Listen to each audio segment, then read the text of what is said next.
All right, now this topic, cancer treatments. You know they're hard on the body, and today we're talking about the effects that the treatments can have on your mental health. Health reporter Haley Hernandez is with us this morning.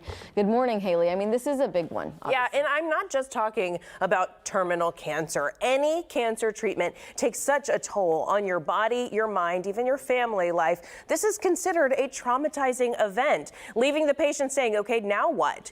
Joining me now, Ashley Griffin, licensed master social worker with Texas Oncology Gulf Coast region. Now, Texas Oncology polled cancer patients across Texas about their mental health. Ashley Griffin, what is the most surprising thing that you learned from this poll?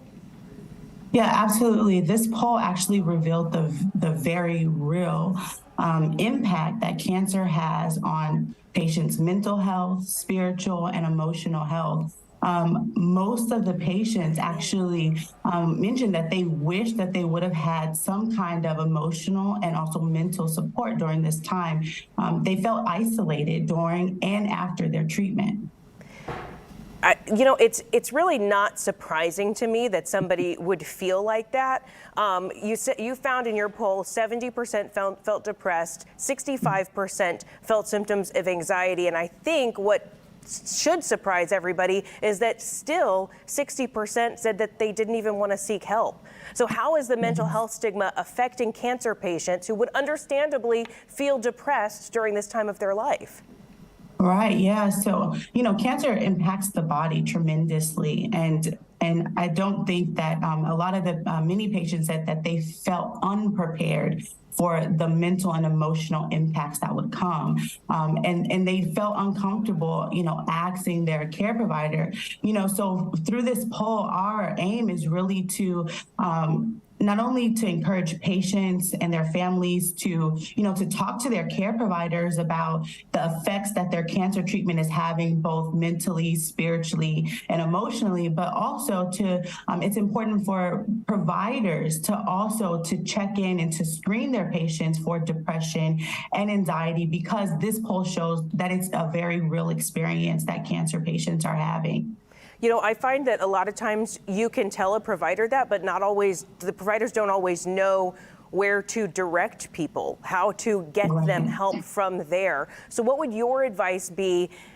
Based on your survey, you found that 100% of people found help in support groups. So is that what you would tell people to look for?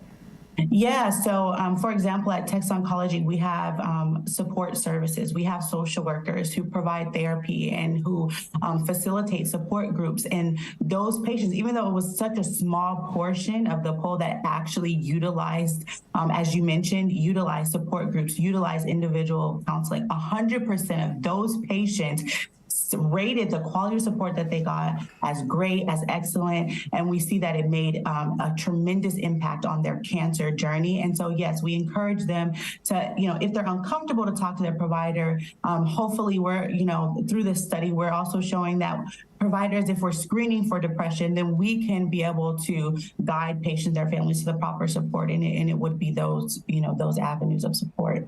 Why do you think that people get more benefit out of support groups than individual therapy during this time when they're going through cancer treatment?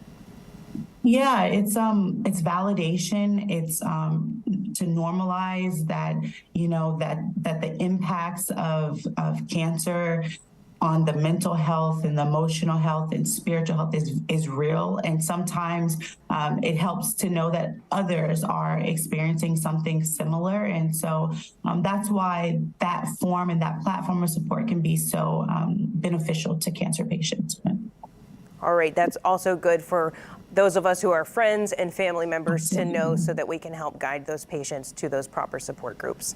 I appreciate you joining me for this live interview this morning. That was very informative. And for those of you at home watching, you can be sure to go to click2houston.com/scene at 7 for more on this topic.